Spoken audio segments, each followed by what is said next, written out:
చేసుకోకుండా అనేక సార్లు తప్పిదం పడుతుంటారు. ఇప్పుడు ఆ సంఘమైనటువంటి ఆ యొక్క వాటి మధ్యలో సాక్షాత్తు దేవుడు గోధుమలు విత్తాడు. కానీ వారు నిద్రించుచూ ఉండగా శత్రువు వచ్చి గురుగులు విత్తాడు. ఈ రాత్రి గమనించాలి, వారు నిద్రిస్తూ ఉండగా శత్రువు వచ్చి గురుగులు విత్తాడు. అంటే సంఘములో గోధుమలే ఉన్నాయి, కానీ గురుగులు విత్తింది శత్రువు. ఈ రాత్రి సంఘములో ఇటువైపున గోధుమలు ఉన్నారు, ఇటువైపున గురుగులు లాంటి మనుషులు ఉన్నారు. ఈ రాత్రి ఇక్కడ భక్తిపరులు ఉన్నారు, ఈ రాత్రి ఇంకా భక్తిహీనతలో ఉన్నారు. కొంతమంది ఇక్కడ శరీరానుసారులు ఉన్నారు, కొంతమంది ఆత్మానుసారులుగా ఉన్నారు, కొంతమంది వెలుగు సంబంధాలుగా ఉన్నారు, మరికొంతమంది ఇంకా చీకట్లో నివసించే వాళ్ళు ఉన్నారు, ఇంకా ఆత్మ సంబంధం విషయాల మీద మనసు పెట్టే వాళ్ళు ఉన్నారు, ఇంకా శరీర సంబంధమైన మనసు పెట్టే మనుషులు ఉన్నారు. ఈ రాత్రి దైవ స్వరం వినడానికి ఇష్టపడే వాళ్ళు ఉన్నారు, మానవ స్వరం ఇది కాదని తృణీకరించే వారు కూడా లేకపోలేదు. ఈ రాత్రి చాలామంది ఇక్కడ రాకుండా అరుగుల మీద కూర్చొని వాక్యం వింటున్నారు, కొంతమంది చప్టాల మీద కూర్చొని వాక్యం వింటున్నారు, మరి కొంతమంది ఆ యొక్క ఊరి చివరిలో నిలబడి వాక్యం వింటున్నారు, కొంతమంది బైక్ స్టాండ్ వేసి వాక్యం వింటున్నారు, కొంతమంది ఆటోలో కూర్చొని వింటున్నారు. నువ్వు ఎక్కడ కూర్చొని వాక్యం వింటున్నా ఈ రాత్రి నేను ప్రకటిస్తున్న దేవుడు నిన్ను రక్షించడానికి ఈ సభలో నిలబడి ఉన్నాడు. కొట్టండి చప్పట్లు గట్టిగా. నిన్ను రక్షించడానికి, మనిషిని వెతకడానికి వచ్చిన ఏకైక దేవుడు నజరేయుడైనటువంటి యేసుక్రీస్తు ప్రభు. ఆయన ఒక గోధుమలాగా చూస్తున్నాడు. నీ సేవకుడు నిన్ను ప్రేమించి నిన్ను ఒక మంచి గోధుమ పంటలాగా పరలోకం చేర్చాలని కోరుకుంటున్నాడు. కానీ శత్రువు వచ్చి గురుగులు విత్తినట్టే మీలో కొంతమంది అవిశ్వాసులుగా, కొంతమంది దేవునికి లోబడకుండా, కొంతమంది తిరుగుబాటు చేస్తూ, కొంతమంది మానవుని యొక్క పద్ధతులను అనుసరించి దేవుని సంఘం మీద రుద్దాలని చూస్తున్నావు. అది తగదు. దేవుని వాక్యము వాక్యమే. వాక్యమేం చెప్తుంది? వారు నిద్రించుచూ ఉండగా శత్రువు వచ్చి గురుగులు విత్తిపోయాడు. అంటే గోధుమ పక్కనే గురుగులు ఉన్నట్టు విశ్వాసుల మధ్యలో అవిశ్వాసులు చేరారు, శరీరానుసారుల మధ్యలోనే ఆత్మానుసారులు చేరారు, భక్తిపరుల మధ్యలోనే భక్తిహీనులు చేర్చబడ్డారు, వెలుగు సంబంధుల పక్కనే చీకటి సంబంధులు చేర్చబడ్డారు, రాజ్య సంబంధుల పక్కనే వెలుపటిలో ఉన్న మనుషులు చేర్చబడ్డారు. ఇలాగనే ఉంది దేవుని రాజ్యము. ఈ రాత్రి చాలా మందితో పరిశుద్ధాత్మ దేవుడు చెప్తున్నాడు, నువ్వు దేవుని సంఘములో గోధుమగా ఉన్నావో గురుగుగా ఉన్నావో ఆలోచించు. నీ జీవితం ఎలా ఉందో ఒకసారి ఆలోచించు. ఇంకా నువ్వు దేవుని జ్ఞాపకాల్లో ఉన్నావు కనుకనే ఇంకా నీకు ఫ్లెక్సీ ఇవ్వకుండా దేవుడి భూమి మీద పెట్టాడు. ఆమేన్. అర్థం కాల నా మాట మీకు? నా భాష మీకు అర్థమైందా? హల్లెలూయా చెప్పండి అందరూ ఒకసారి గట్టిగా. అర్థమైందా మీకు నా భాష? దేవుని జ్ఞాపకాలలో ఉన్నాం కాబట్టే మనకి ఇంకా జ్ఞాపకార్థ కూడికి అయ్యగారు వచ్చి పెట్టల, లేకుంటే పోతే ఈ కమన్ టు ద సెర్మనీ. అర్థమవుతుందా? జ్ఞాపకార్థ కూడికి ఎప్పుడు నీకు పెట్టబడుతుందంటే దేవుని జ్ఞాపకాల్లో ఎప్పుడైతే నువ్వు మరుగుపడతావో అప్పుడు భూమి మీద నీకు జ్ఞాపకార్థ కూడికి ఒక ఫ్లెక్సీ వేసి పెట్టేస్తారు. నీకు భూమి మీద జ్ఞాపకార్థ కూడికి పెట్టబడిందని అంటే నువ్వు దేవుని జ్ఞాపకాల్లో కొట్టివేయబడినావు అని అర్థం. ఈ రాత్రి నీవు నేను దేవుని జ్ఞాపకాల్లో ఉన్నావు కనుక ఎవరు ఈ మీటింగ్కి వచ్చినా రాకపోయినా దేవుడు నిన్నే ఇక్కడ ప్రేమించి ఇక్కడికి తీసుకొచ్చాడు. కారణం ఏంటంటే నిన్ను దిద్దడానికి, కట్టడానికి, నాటడానికి, సరిచేయడానికి, సరిపోల్చగలిగిన దేవుని వాక్యము నీ అంతరంగంలోకి వెళ్ళడానికి ఆయన నిన్ను ఒక గోధుమలాగా చూస్తున్నాడు. కొట్టండి చప్పట్లు గట్టిగా. నిన్ను ఒక గోధుమలాగా దేవుడు కోరుకుంటున్నాడు. నిన్ను ఒక గోధుమలాగా దేవుడు చూడాలనుకుంటున్నాడు. మీకు ఆశ్చర్యమైన మాట చెప్తాను నేను. చాలాసార్లు మనం అనుకుంటాము, దేవుడు నిజంగా నాకు తోడై ఉంటే నాకు ఎందుకు ఈ కష్టాలు వస్తాయి, దేవుడు నాకు తోడై ఉంటే ఎందుకు నా జీవితంలో ఇటువంటి విపత్కరణ పరిస్థితులు ఏర్పడతాయి, దేవుడు నాకు తోడై ఉంటే ఎందుకు నా జీవితంలో ఈ అల్లకొల్లమైనటువంటి తుఫాను సంఘటనలు ఎదుర్కొంటావని చాలాసార్లు నువ్వు దేవుణ్ణి ప్రశ్నిస్తుంటావు. కుమ్మరివాడు దేవుడు అనుకుంటే నీవు నేను మంటి పాత్ర లాంటి వాళ్ళు. కుమ్మరివాడు ఏ పాత్రనైనా చేయగలడు, ఎలాగైనా దేవుడు నిన్ను నన్ను జ్ఞాపకం చేసుకోగలడు. కానీ నన్ను ఎందుకు ఇలా చేసావని మాత్రం నేను ఆయనతో వాదించడానికి నాకు హక్కు లేదు, నీకు హక్కు లేదు. కానీ అందుకే దేవుని యొక్క వాక్యం రాయబడింది, రూపించబడిన వానితో వాదించు వానికి శ్రమ అని రాయబడింది. దేవుడు నిన్ను ఏర్పాటు చేసుకున్నాడు, దేవుని ప్రణాళికలో నీవు ఉన్నావు, దేవుని చిత్తంలో నీవు ఉన్నావు. నాకు ఎందుకు ఇలా జరిగిందయ్యా, నా ఒక్కదానికి ఎందుకు ఇలా జరిగింది, నా కుటుంబానికి ఎందుకు జరిగింది, నా బిడ్డలకు ఎందుకు జరిగింది, నా ఇంటి వారికి ఎందుకు జరిగిందని చాలాసార్లు నువ్వు దేవుని ఎదురు ప్రశ్న వేస్తున్నావు కదూ. రూపించబడిన వానితో వాదించే వానికి శ్రమ. ఈ రాత్రి శ్రమకు కారణం ఏంటంటే నువ్వు దేవునితో వాదిస్తున్నావు, సంఘంలో ఉన్న సేవకునితో వాదిస్తున్నావు, సంఘం యొక్క క్రమాన్ని నువ్వు మీరుతున్నావు. ఈ రాత్రి నువ్వు దేవుని వాక్యాన్ని అర్థం చేసుకోవాలని దేవుడు కోరుకుంటున్నాడు. నీలో నుంచి ఎప్పుడైతే ఆ గురుగులు తీసివేసుకుంటావో నువ్వు శ్రేష్టమైన గోధుమ పంట అయి ఉంటావు. నీలో నుంచి ఎప్పుడైతే ఆ యొక్క గురుగులన్నీ తీసుకొని పెకిలించి పడవేస్తావో అప్పుడు దేవుడు నిన్ను ఒక శ్రేష్టమైన గోధుమ పంటగా చూసి నేను పరలోకానికి చేరుస్తాడు. నిజంగా ఇక్కడ ఈ రాత్రి యేసుక్రీస్తు ప్రభు వస్తే ఎంతమంది ఎత్తబడతారు, ఎంతమంది విడువబడతారు? ఈ రాత్రి ఉన్నట్టుగా యేసుక్రీస్తు ప్రభు వచ్చారు. ఈ ప్రాంతానికి రాగానే ఎంతమంది ఇక్కడి నుంచి ఎత్తబడతారు, ఎంతమంది విడువబడతారు? ఇక్కడ ఉండే దైవజనులు ఎవ్వరూ ఉండరు, అందరూ వెళ్ళిపోతారు. అంటే పరలోకం వెళ్ళిపోతారు. ఎందుకంటే క్షయత అక్షయతను ధరించుకుంటుంది, మర్త్యత అమర్త్యతను ధరించుకుంటుంది. కాబట్టి ఇక్కడ ఎవరు కూడా ఈ యొక్క దేహాలలో ఉండరు, వారు ఒకసారిగా పరలోకానికి వెళ్ళిపోతారు. కొంతమంది ఇక్కడ ఉన్నటువంటి వాళ్ళు కూడా పరలోకానికి వెళ్ళిపోతారు. కానీ మిగిల్చబడిన వాళ్ళు కొంతమంది ఉంటారు. వాళ్ళప్పుడు ఏడవడం ప్రారంభిస్తారు. వాళ్ళు ఎంత గట్టిగా వచ్చి దేవుని వాక్యం వాళ్ళు చెప్పుకున్నా, పరిశుద్ధాత్మ దేవుడు సంఘముతో కూడా ఎత్తబడినందున వాళ్ళు ఎంత ప్రలాపించి ప్రార్థన చేసినా వారి కన్నీళ్లు మాత్రం రావు. 2, వారు ఎంత బలంగా వాళ్ళకు వాళ్ళే మనం అందరం వెళ్ళిపోయి ఉంటాం. ఇక్కడ ఎవ్వరు ఉండం, అందరం పరలోకానికి వెళ్ళిపోయి ఉంటాం. ఈ విడవబడిన వాళ్ళందరూ వాళ్ళే వచ్చి చర్చి తలుపులు తీసుకుంటారు, వాళ్ళే అన్నీ రెడీ సిద్ధం చేసుకుంటారు. వాళ్ళ ఎవరో ఒకడు విడవబడిన వాడు నిలబడి వాక్యం చెప్తాడు.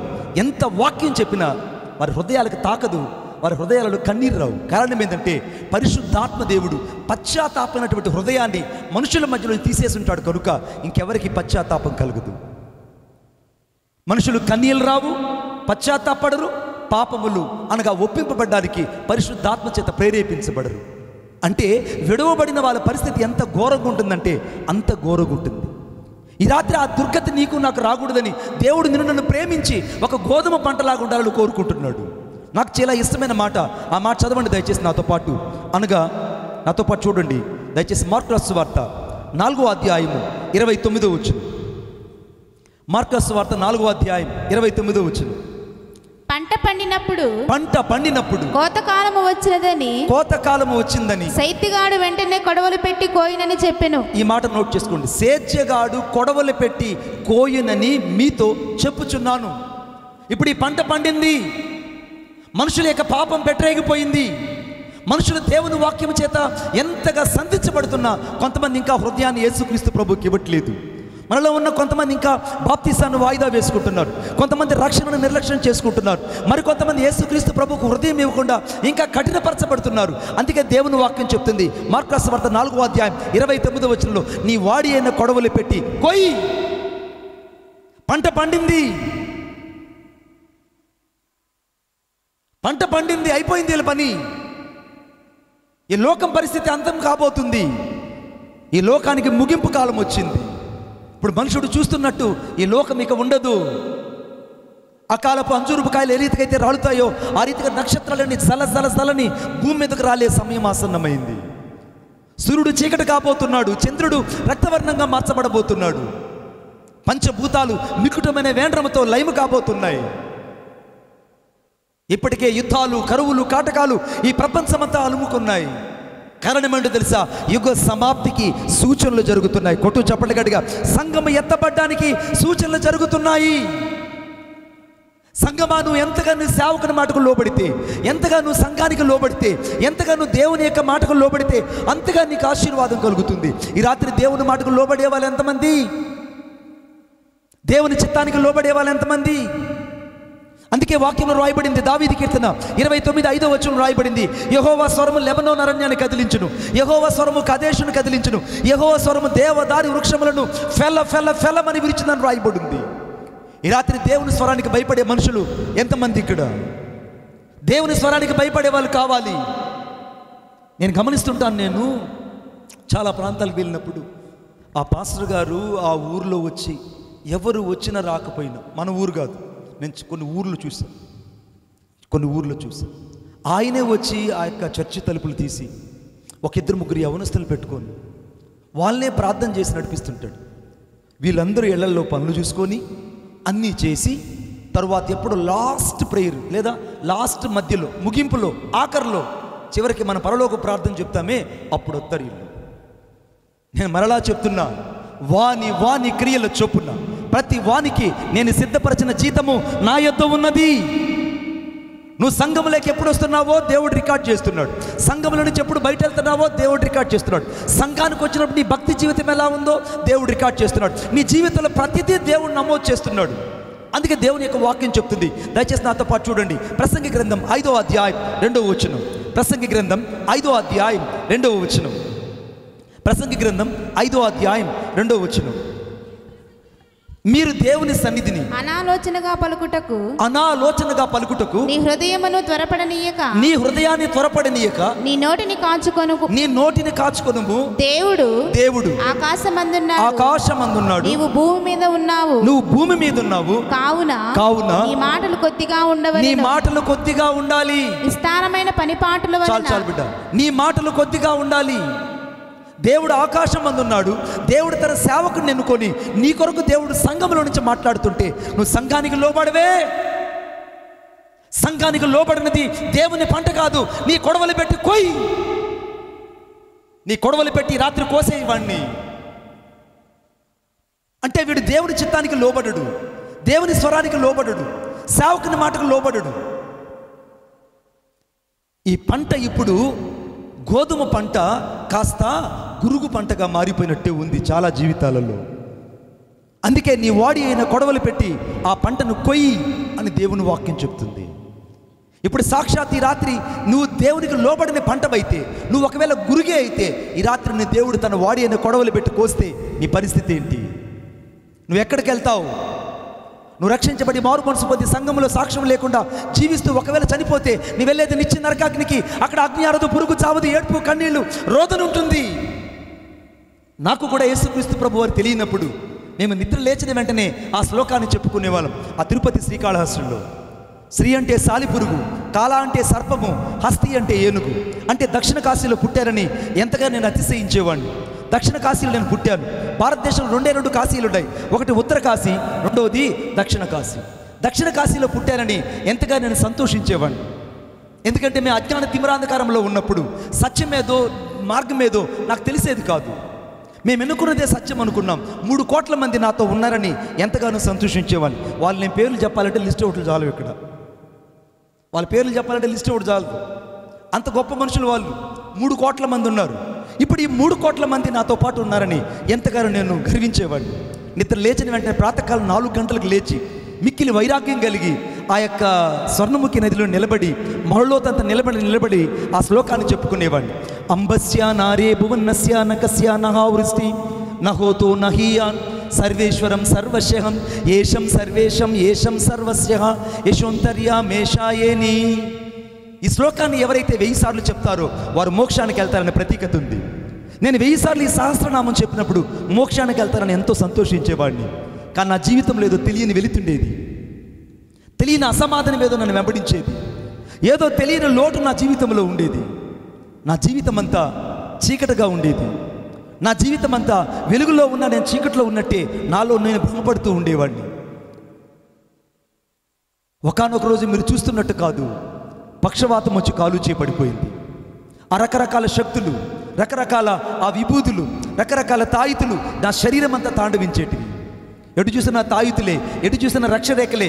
ఏ చెట్టు కంటే మీరు నమ్మండి నమ్మకపోండి, ఈ రాగి చెట్టు మా ఊర్లో ఉన్నందుకు ఈ రాగి చెట్టు తిరిగి మేము దండం పెట్టుకుని వెళ్ళేవాళ్ళు.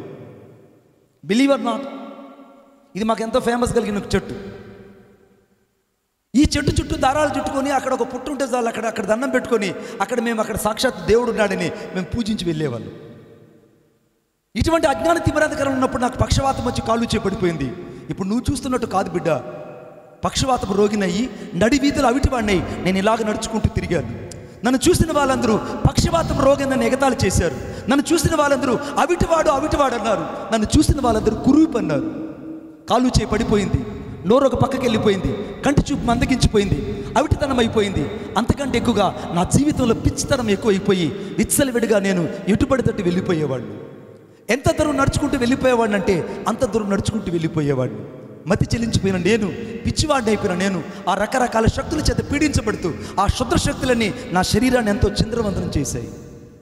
ఈ సమయంలో నేను పూలమ్మిన చోట కట్టెలు అమ్మలేక సూసైడ్ చేసుకున్నాను. తీసుకెళ్ళి ధర్మాసుపత్రిలో పడవేశారు.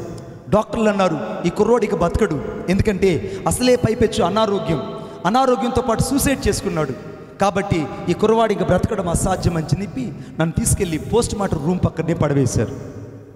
3 రోజులు నేను కోమాలో ఉన్నాను. సరిగ్గా 3వ రోజు 3వ తేదీ 5వ నెల 1997, మరలా చెప్తున్నాను, 3వ తేదీ 5వ నెల 1997 శనివారం రోజున ఇద్దరు వ్యక్తులు నా దగ్గరకు వచ్చారు. ఇద్దరు వ్యక్తులు నా దగ్గరకు వచ్చి నన్ను తట్టి లేపుతున్నారు. ఏమనంటే, అయ్యా యేసుక్రీస్తు ప్రభు గురించి చెప్పాలనుకొని వచ్చాం, దయచేసి నువ్వు లేచి కూర్చో అంటున్నారు. వాళ్ళు నన్ను పిలుస్తూ ఉంటే ఎక్కడో లోయలు కూడా ప్రతిధ్వనిస్తున్నట్టు ఒక శబ్దం నా చెవులకు వినపడుతుంది. వారు నన్ను పిలుస్తుంటే ఎక్కడో లోయలు కూడా నాతో మాట్లాడుతున్నట్టు అనిపిస్తుంది. నా శక్తినంతా కూడగట్టుకొని బలవంతంగా కళ్ళు తెరిచి చూస్తే ఇద్దరు వ్యక్తులు నా ముందు నిలబడున్నారు. వాళ్ళిద్దరూ తెల్లని వస్త్రాలు ధరించుకొని ఉన్నారు, నిలబడ్డారు. వాళ్ళు నాకు కరపత్రిక ఇచ్చి, బాబు ఈ సువార్త కరపత్రిక తీసుకో, ఈ సువార్త కరపత్రిక సాక్షాత్ యేసుక్రీస్తు ప్రభువుని గూర్చి ఈ పత్రిక తీసుకునంటే నేను అన్నాను, నాకొద్దు, మా వాళ్ళు 3 కోట్ల మంది ఉన్నారు, వాళ్ళు నన్ను రక్షించగలరు, కాపాడగలరు, నాకు ఈ దేవుడు వద్దని చెప్పాను. వాళ్ళు అన్నారు, లేదు దయచేసి లేదు నువ్వు దయచేసి యేసుక్రీస్తు ప్రభువునందు విశ్వాసం ఉంచని చెప్పాను. వాళ్ళు చెప్పిన కొన్ని మాటలకు నా ఇష్టత కలిగి ఆ సువార్త కరపత్రిక తీసుకొని నా గుడ్డల మూట కింద పెట్టుకున్నాను. నేను పిచ్చివాడిని తిరిగేవాడిని కాబట్టి, మతి చెల్లించిపోయింది కాబట్టి ఆ గుడ్డల మూట కింద నేను కరపత్రిక పెట్టుకొని నేను రాత్రి పడుకున్నాను. మధ్యరాత్రిలో మళ్ళీ నాకు దురాత్మ ప్రేరేపిస్తుంది, చచ్చిపో, నువ్వు బతకడం వల్ల ప్రయోజనం లేదు, కాలు చేయి చచ్చిపడిపోయింది, అవిటివాడు అయిపోయావు, నాకున్నంత నత్తి చుట్టుపక్కల ఎవరికి లేదు, అంతటి నత్తివాడిని, ఇంతటి పరిస్థితుల్లో మళ్ళా నువ్వు బతికి నిలబడ్డం అంటే కష్టం, చచ్చిపోవడం నువ్వు మంచిది అని ఆ దురాత్మ చెప్పగా మళ్ళీ ఆ గుడ్డల మూట తీసుకొని నా ముఖాన్ని గట్టిగా దుంకునేశాను. ఇక కొద్దిసేపట్లో నా ప్రాణం నాలో నుంచి వెళ్ళిపోయేందుకుంది. ఇక కొద్దిసేపట్లో నా ప్రాణము గాలిలో పత్తి దూది తేలినంతగా వెళ్ళిపోతుంది. అంతకంటే ఎక్కువగా నీటి మీద బుడగ ఏ రీతికైతే చితికిపోతుందో కొద్దిసేపటికి నా ప్రాణము చిరిగిపోయేటట్టుగా ఉంది. అటువంటి నిస్సహాయ పరిస్థితుల్లో ఆ రోజుల్లో 60 క్యాండిల్ బల్బులు ఉండేటివి, 10 రూపాయల బల్బులు. ఆ 60 క్యాండిల్ బల్బుల వైపు చూస్తున్నాను నేను. ఆ బల్బు వైపు చూస్తూ ఉంటే ఆ బల్బులో నుంచి తెగని కత్తిపీట మీద మాంసాన్ని కోస్తే ఏ రీతికైతే రక్తము జలని ప్రవహిస్తుందో అంతటి పచ్చి గాయపడిన హస్తము ఆ చేతన స్థితిలో పడి ఉన్న నా యొద్దకు వచ్చి నన్ను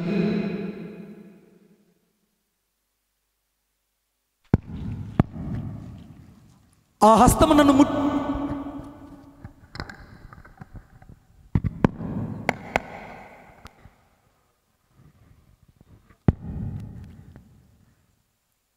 నేను ఒకసారిగా లేచి నిలబడ్డాను. ఆ రాత్రి నన్ను ముట్టింది నజరేయుడైన యేసుక్రీస్తు ప్రభు. ఆ రాత్రి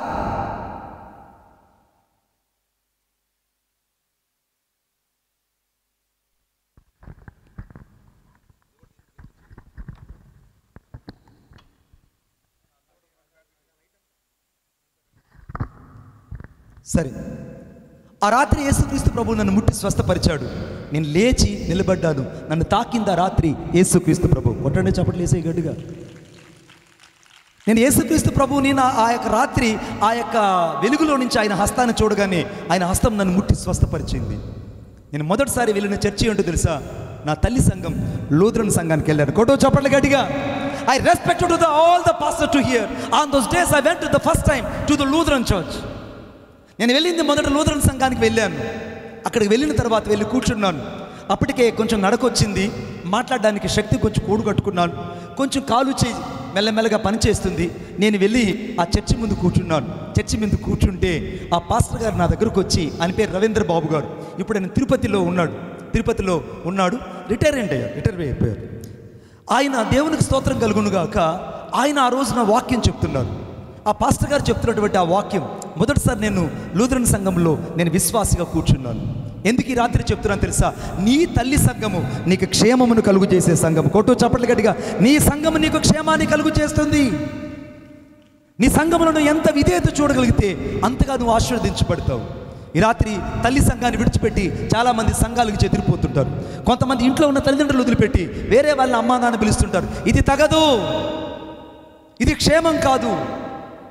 అందుకే యేసుక్రీస్తు ప్రభువు చెప్పారు మార్కు సువార్త 4:28 నీ వాడి అయిన కొడవలే పెట్టి కొయ్యి. భూమి పైరు పండిపోయింది, మనుషుల పాపం పెరిగిపోయింది, మనుషులు కామాతృతలు ఎక్కువయ్యారు, యవనస్తులు చెడిపోతున్నారు, ఈ లోకమంతా కూడా పాపం చేత నింపబడిపోయింది, రాజ్యం మీదకి రాజ్యాలు లేస్తున్నాయి, కరువులు భూకంపాలు, ఎక్కడ చూసినా భయంకరమైన యుద్ధాలు. వీటి కారణం ఏంటంటే వేదనలకు ప్రారంభము, ఈ యుగ సమాప్తికి ప్రారంభం. నీవు నేను యుగ సమాప్తిలో ఉన్నాము. ఈ రాత్రి నువ్వు గురుగువో గోధువో నువ్వు తేల్చుకోవాలి. ఈ రాత్రి నువ్వు శరీరానుసారుడువో ఆత్మానుసారుడువో నువ్వు తేల్చుకోవాలి. ఈ రాత్రి నువ్వు ఆత్మ సంబంధ మనుషుడు అయితే దేవునికి స్తోత్రం, ఇంకా శరీర సంబంధ మనుషుడు అయితే దేవుని కొడవలు నీ మీద పడితే నువ్వు బ్రతకగలవా? వాడైనా నీ కొడవలు పెట్టి ఆ పంటను కొయ్యి.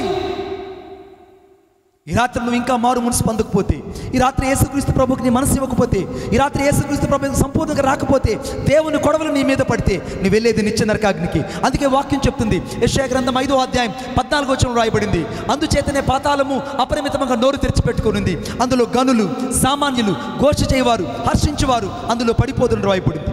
ఈ రాత్రి పాతాళం ఎంత భయంకరమైందంటే అంత భయంకరమైంది. అంతటి భయంకరమైన నరకంలో నుంచి నువ్వు తప్పించబడాలంటే నీ సొంత ప్రయత్నం చేత తప్పించబడలేవు, నీ సొంత జ్ఞానము చేత తప్పించబడలేవు. ఈ రాత్రి నీ వాక్యమని ఇక్కడి నుంచి నాది కాదు ఈ వర్తమానం వెళ్ళిపోతే నీకంటే దురదృష్టవంతులు ఎవరు లేరు. యవనస్తులు చాలామంది చట్టా మీద కూర్చొని ఉన్నారు, ఇటువైపున యవనస్తులు చాలామంది కూర్చొని ఉన్నారు. బిడ్డ, నీకులాగిన నేను మంచి యవన ప్రాయంలో ఉన్నప్పుడు నా యేసుకు నా హృదయాన్ని ఇచ్చాను, యేసుకు నా జీవితాన్ని ఇచ్చాను. కుక్కలు దించిన ఇస్తర కంటే ఘోరంగా నా జీవితాన్ని యేసయ్య పట్టుకున్నాడు. ఈరోజు కొన్ని లక్షల మందికి వాక్యం చెప్పడానికి, కొన్ని లక్షల మందికి దేవుని యొక్క సువార్తను అందించడానికి ఈ గార్ధాపం మీద యేసయ్య ఎక్కాడు. కాబట్టి నేను ఈ ఊరు కూడా యేసయ్యను మోసుకుంటూ వచ్చాను. కొట్టండి చప్పట్లు గట్టిగా, యేసును మోసుకుంటూ వచ్చాను. ఈ రాత్రి చాలామంది యవనస్తులు దేవునికి కావాలి, చాలామంది యవనస్తులు సంఘానికి కావాలి, చాలామంది సంఘ పెద్దలు కూడా దేవుని యొక్క క్రమమైన చేతులకు రావాలని దేవుడు కోరుకుంటున్నాడు. నీ పట్ల దేవునికి ఒక ప్రణాళిక ఉంది. ఈ రాత్రి ఇంకా నువ్వు సజీవుడిగా సజీవురాలుగా ఉన్నావంటే ఇది నీ భక్తి, నీ శక్తి కాదు. మీకు ఆశ్చర్యమైన మాట చెప్తాను నేను. కరోనా వచ్చింది, ఫస్ట్ వేవ్ వచ్చినప్పుడు కరోనా గురించి అందరూ భయపడిపోయారు. మాస్కులు వేసుకున్నారు, ప్రికాషన్స్ తీసుకున్నారు, శానిటేషన్ రాసుకున్నారు, బతికి బయటకడ్డాం. ఆమెన్. ఫస్ట్ వే అయిపోయింది. సెకండ్ వేవ్ వచ్చింది. సెకండ్ వేలో ఆకులు రాలినట్టు రాలిపోయారు జనాలు. అంటే మన ఊరిలో తక్కువ ఉంటుంది, రెసిస్టెన్స్ పవర్ ఇక్కడ ఎక్కువ ఉంటుంది కాబట్టి అటుపక్క అయితే ఆకులు రాలినట్టు రాలిపోయారు. ఆకులు రాలినట్టు రాలిపోయారు, చాలామంది చచ్చిపోయారు. కరోనాలో చనిపోయిన వాళ్ళంతా చెడ్డలోనే కాదు నా ఉద్దేశం, ఇక్కడ బతికినోడంతా మంచోడు కాదని ఉద్దేశం. కరోనాలో చనిపోయిన వాళ్ళందరూ కూడా దేవుని యొక్క పిలుపుని అందుకొని వాళ్ళ పరుగులను తుదముట్టించి వారు సాక్షాత్తు పరలోకపు మార్గంలోకి ప్రవేశించారు. హల్లెలూయా. వాళ్ళు పరలోకానికి చేర్చబడ్డారు. కానీ ఇప్పుడు మిగిలిన వాళ్ళ నీ నా పరిస్థితి ఏంటో తెలుసా? సెకండ్ వేలో కూడా నువ్వు బతికి, సెకండ్ వేలో కూడా ఇంకా నువ్వు బతికి నిలబడి ఉన్నావంటే దాని అర్థం ఏంటంటే దేవుడు నీకు నాకు ఇంకా బుద్ధి చెప్తున్నాడు. నాకైతే దేవుడు బుద్ధి చెప్తున్నాడు ఈ రాత్రి. ఏంటంటే, అరే బుద్ధి లేనోడా, నిన్ను ఫస్ట్ వేలో చంపకుండా, సెకండ్ వేలో చంపకుండా, ఇంకా థర్డ్ వేలో కూడా ఎందుకు నేను పెట్టానంటే నువ్వు గొప్ప వీరుడని కాదు, నువ్వు తీసుకున్న ప్రికాషన్స్ కానీ మల్టీ టాబ్లెట్స్ కానీ నువ్వు వేసుకుంటే ప్రికాషన్స్ ఏవి నేను బతికించలేదు, మాస్కులు బతికించలేదు. కేవలము దేవుని కృప ఇంకా నేను సజీవ లెక్కలో ఉంచి ఈ రాత్రి సజీవమైన సాక్షిగా ఉంచాలని దేవుడు కోరుకుంటున్నాడు. ఇంకా నువ్వు సంఘానికి క్షేమం కలుగు చేసే వ్యక్తి ఉండాలని కోరుకుంటాడు.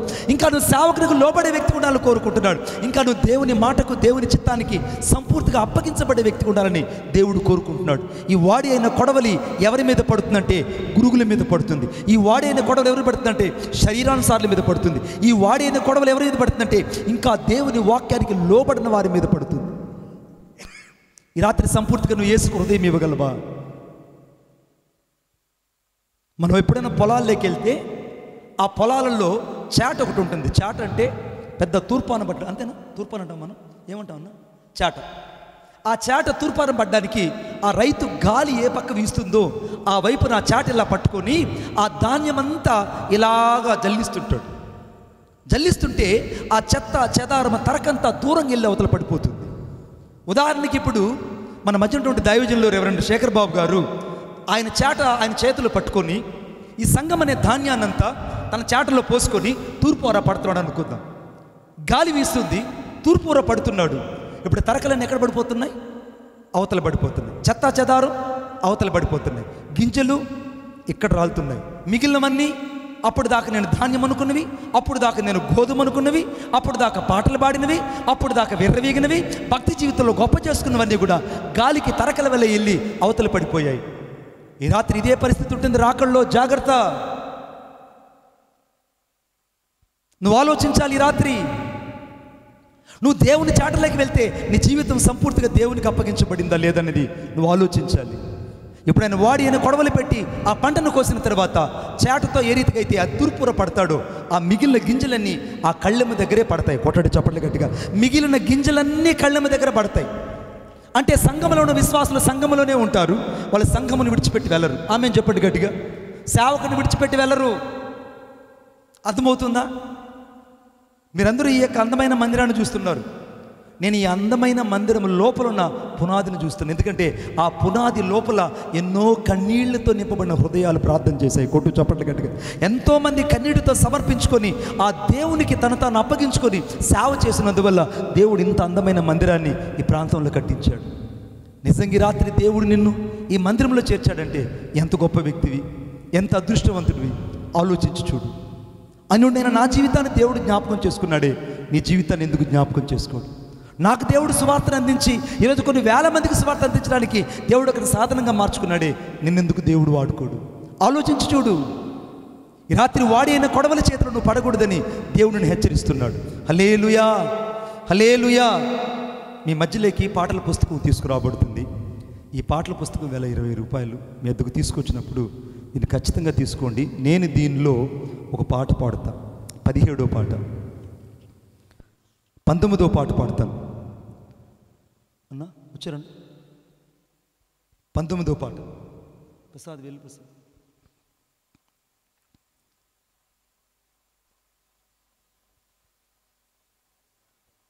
బయట వెళ్ళారా? ఓకే. ప్యాడ్ అతను వస్తే నాకు కొంచెం సౌండ్ ఇవ్వండి. గుడ్. రెండవ చూద్దాం దయచేసి, నాతో పాటు చూడండి. ప్రకటన గ్రంథం 14వ అధ్యాయం 15వ వచనం.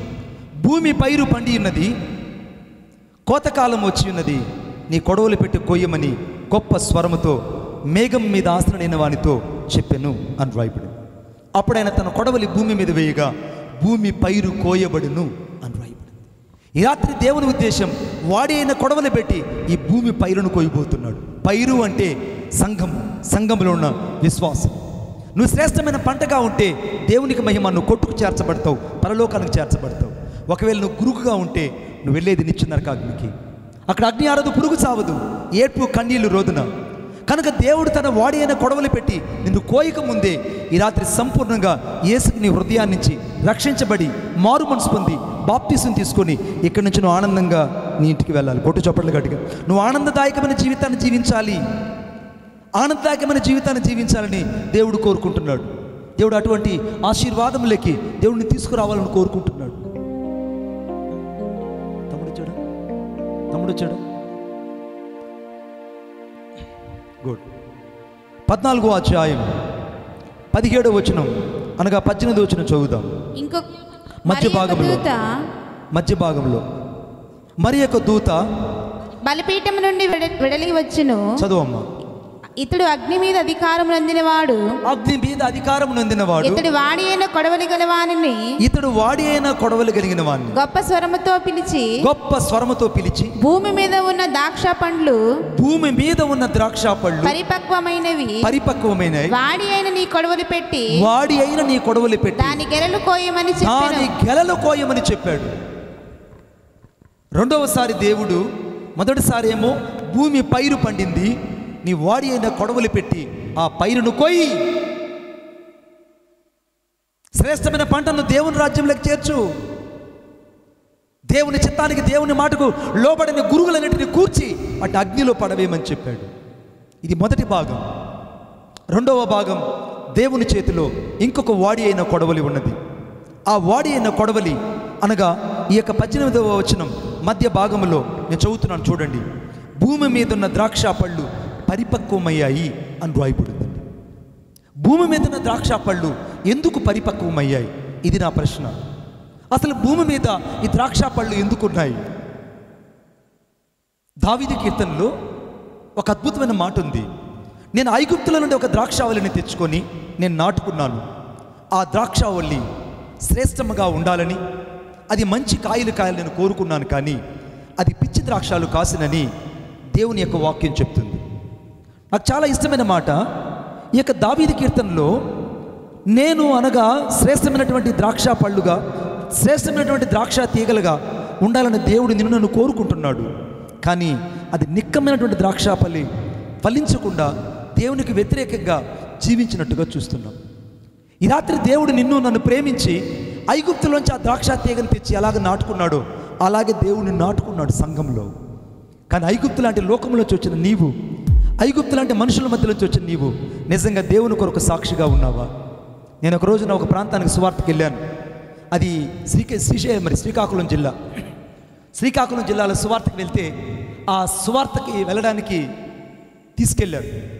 ఆ యొక్క శ్రీశైలంలో దిగిన నేను, నాకు క్షమించండి, శ్రీకాకుళంలో దిగిన నేను దాదాపు సాయంత్రం దిగిన నేను దాదాపు 4-5 గంటల సేపు నడిచాను. లోయలు గుట్టలు గుండా నడిపించుకొని తీసుకెళ్లారు. మధ్యరాత్రి ఎప్పుడు నేను ఆ గూడానికి చేరుకున్నాను. ఆ గూడానికి చేరుకుంటే ఆ గూడెంలో మనుషులు ఎవరు కూడా మనకు లాగే ఎవరు లేరు. వాళ్ళకి మన భాష తెలియదు, మన లిపి లేదు. లిపి అంటే మనం రాసే ఆలు ఏవి కూడా వాళ్ళకి లేవు. వాళ్ళు చాలా డిఫరెంట్గా ఉన్నారు. స్త్రీలందరూ కూడా విప్పసారా తాగుతున్నారు. అక్కడ మనుషులు చాలా పైచాసంగా కనబడుతున్నారు. వాళ్ళ మధ్యలోకి దాన్ని ఎందుకు తీసుకెళ్లారంటే, ఈ రాత్రి నువ్వు ఈ గూడెంలో వాక్యం చెప్పాలన్నారు. నాకు అనిపించింది, ఈ గూడెం నుంచి నేను తిరిగి వెళ్ళేది లేదు, వీళ్ళని ఏ దేవతకో బలిచ్చేస్తారు, ఇక అయిపోయింది నా పని అనుకున్నాను. వాళ్ళు ఆ ఊరికి వెళ్ళగానే ఆ ఊరిలో వాళ్ళ ఆచారం ప్రకారంగా పెద్ద గౌను లేదా జిమ్మి పావడ తీసుకొచ్చి నాకు తొడిగించారు. అది అద్దాల జిమ్మి పావడ. ఆ జిమ్మి పావడని తొడిగించారు. దానికి కోడీకలు, కొంకీకలు, అలాగే నెమలికలన్నీ ఆ డ్రెస్కు ఉన్నాయి. అర్థమవుతుందా? ఆ డ్రెస్కి అటువంటి మంచి ఒక డ్రెస్ ఒకటి తొడిగించారు. నేను ఆ డ్రెస్ వేసుకొని ఆ తల మీద కొమ్ములు కిరీటం పెట్టారు. అది ఆ ఊరు ఆచారమట. నేను ఆ డ్రెస్ వేసుకొని వీధులు నడుచుకొని వస్తుంటే పంచాయతీ వాళ్ళు రోడ్లు అట్లా చిమ్ముకుంటూ వస్తున్నారో అటు నేను చిమ్ముకుంటూ వస్తున్నా. హల్లెలూయా. అర్థమవుతుందని చెప్పేది. పంచాయతీ వాళ్ళు ఎదుగా రోడ్లు చిమ్ముకు వస్తున్నారో అలాగే నేను చిమ్ముకుంటూ వచ్చాను. ఆ రాత్రి ఒక అరుగు మీద ఇలాగ నిలబెట్టి వాక్యం చెప్పమన్నారు. లైట్లు లేవు, ఏమీ లేవు. కాగడాలు కట్టారు. వీధులంతా కాగడాలు కట్టి అనగా కర్రకి గుడ్డలు చుట్టి వెలిగించి దీపాల్లాగా వాక్యం చెప్పమన్నారు. వాక్యం చెప్తే అక్కడ ఎవరు కూడా యేసుక్రీస్తు ప్రభు గురించి అర్థం కాలేదు. వాళ్ళ భాష నాకు తెలియదు, నా భాష వాళ్ళకి తెలియదు. నాకు చాలా బాధేసింది. ఆ రాత్రి నేను వెళ్ళి విచారంగా వెళ్ళి పడుకున్నాను. అక్కడున్న వాళ్ళు అన్నారు, అయ్యా దయచేసి ఏదన్నా తినండి మణిబాబు గారు అన్నారు. నేను అన్నాను, నాకేమీ వద్దండి అని చెప్పాను. అయ్యా ఇక్కడ పిల్లికూర చేశాం, పిల్లికూర తినమన్నారు. నాకొద్దు అని చెప్పాను. పోనీ ఇక్కడ దుప్పుకూర చేస్తున్నాను, అడిగి దుప్పి, అది చాలా బాగుంటుంది తినండి అని చెప్పారు. దయచేసి నాకు వద్దండి అన్న. పోనీ పురుగులు అంటే ఏమంటావు వాటిని? ఇసుళ్ళ పురుగుల ఏమంటావు? పురుగులు ఇసుళ్ళు అవి బొరుగుల్లాగా చేసి ఒక ఆకులో కట్టుకొని తీసుకొచ్చారు. ఈ అన్న తినమని చెప్పారు, కళ్ళకి మంచిదని చెప్పారు. ఓరే నాయన, ఈ పురుగులొద్దు బొరుగులొద్దు, మీరు వెళ్ళండి అని చెప్పారు. ఆ రాత్రి నేను ఆ మంచం మీద పడుకుని ఏడుస్తున్నా. ప్రభు, నన్ను ఎందుకు ఇక్కడికి పంపించావు? వీళ్ళ భాష నాకు అర్థం కావట్లేదు, వీళ్ళ లాంగ్వేజ్ నాకు తెలియట్లేదు అని రాత్రి అంతా నేను బాధపడి ఏడుస్తూ పడుకున్నాను. ఉదయాన్నే లేచి ఒక యవనస్తుని తీసుకొని ఒక గుట్ట మీదకి తీసుకెళ్ళి నేను ప్రార్థనలో ఉన్నాను. 9 గంటల సేపు ఆ రోజు ప్రార్థన చేశాను. 9 గంటల సేపు ప్రార్థన అయిన తర్వాత పరిశుద్ధాత్మదేవుడు నాకు చెప్పాడు, నువ్వు తిరిగి వెళ్ళు, ఈ రాత్రి వాళ్ళ భాషలోనే నువ్వు మాట్లాడి వాక్యం చెప్తావు అన్నాడు. దేవునికి స్తోత్రం కలుగునుగాక. వాళ్ళ భాషలో నువ్వు వాక్యం చెప్తావు, తిరిగి వెళ్ళు అని అన్నాడు. ఇక ఆనందంగా తిరిగి నేను వెనక్కి వచ్చాను. వెనక్కి రాగానే దేవునికి స్తోత్రం కలుగునుగాక, మళ్ళీ వాళ్ళ ఆచార ప్రకారంగా చక్కగా జిమ్మి పావడ నాకు తొడిగించారు. చక్కగా నన్ను తీసుకొని వాళ్ళు ఆ యొక్క అరుగు మీదకి తీసుకొచ్చారు. వాక్యం చెప్తున్నాను. నడుగుండు పరిశుద్ధాత్మ దేవుడు నా మీదకి దిగి రావడం వల్ల వాళ్ళ భాషలో వాక్యం చెప్పడం ప్రారంభించాను. అప్నే తాను మల్కే మావు కోయి కిదోరే ఏసు మస్సు ఆవోరే ఏసు మస్సే జన్మే జరేగారే ఏసు మరే హుటోవరే. ఆ రోజు వాళ్ళ భాషలో వాక్యం చెప్పగా దాదాపు 200 మందికి పైగా యేసుక్రీస్తు ప్రభువును రక్షకుడిగా అంగీకరించారు. హల్లెలూయా. అప్నే తాను మల్కే మావు కోయి కిదో కోనీ రే अपने तानु मल के मावु कोई की दो को नीरे येसु देवो एकलो से पावी कामो की दोरे చేతులు ఉంటే చప్పట్లైన కొట్టండయ్యా బాబు. చేతులు చప్పట్లు, చచ్చు చప్పట్లు కాదు.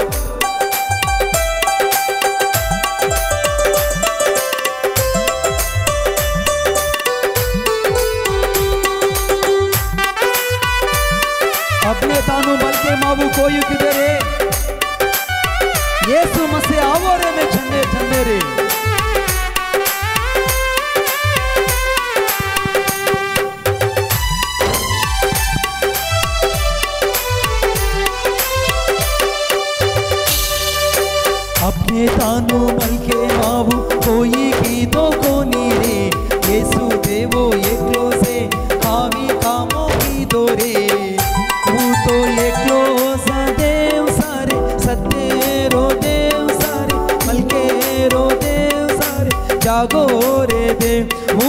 ये क्लोज देव सारे सत्ते रो देव सारे मलके रो देव सारे जागो रे देव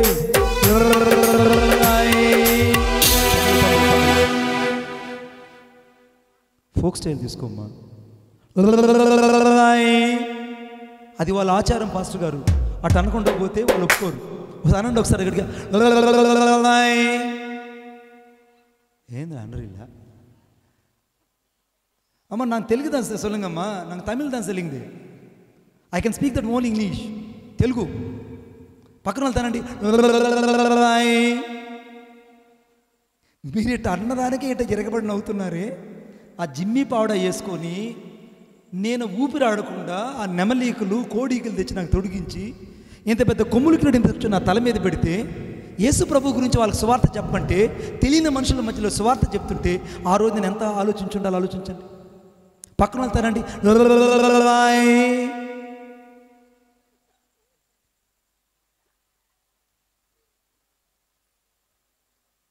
उज्जुक दाड़े भल्ले ने चले जा रे संद्रे पे उज्जुक दाड़े भल्ले ने चले जा रे संद्रे पे येसु प्रपंसन आवो वो रे उठो गरे वो तो ये क्लोज देव सारे सत्ते रो देव सारे मलके रो देव सारे जागो रे देव वो तो ये क्लोज देव सारे सत्ते रो देव सारे मलके रो देव जागो रे दे.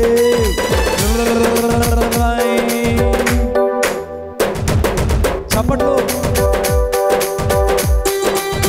Thank you Lord. अंतिम बालेने 10 कोड़ी रोगी वाले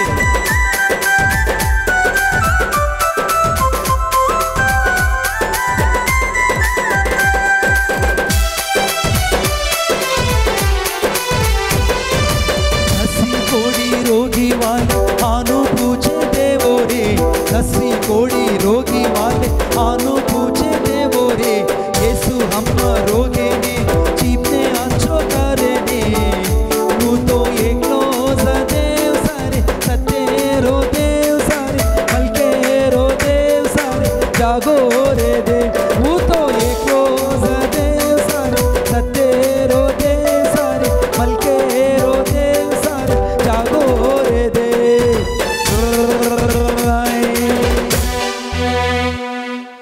మీరు అంటేనే ఇంటికి పంపిస్తా. ఎందుకంటే 9 గంటలు ప్రయాణం చేసి వచ్చా, నాకేం అలుపులే, నేనేం టైర్డ్ కాలేదు అనండి. ఎవడు రే ఎవడు ఆయన తిరిగి వెళ్ళాలరా మళ్ళీ ఇంటికి. వాడు భయాన్ని అడుగుతున్నాడు అక్కడ. పిల్లకాయలు భయపడతారా? ఆ వెనకున్న వాళ్ళు బ్రదర్స్ అనండి బా పరువు నిలబెట్టారండి వాళ్ళు.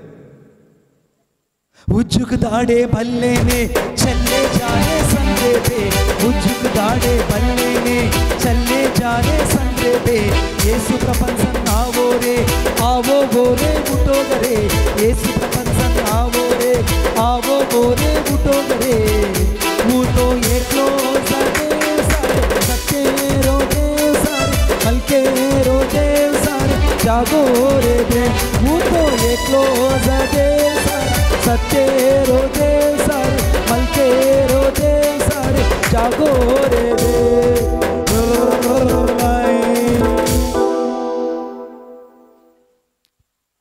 అర్థమైంటే ఒక్కరు కొట్టు, అన్ని యాక్షన్లే.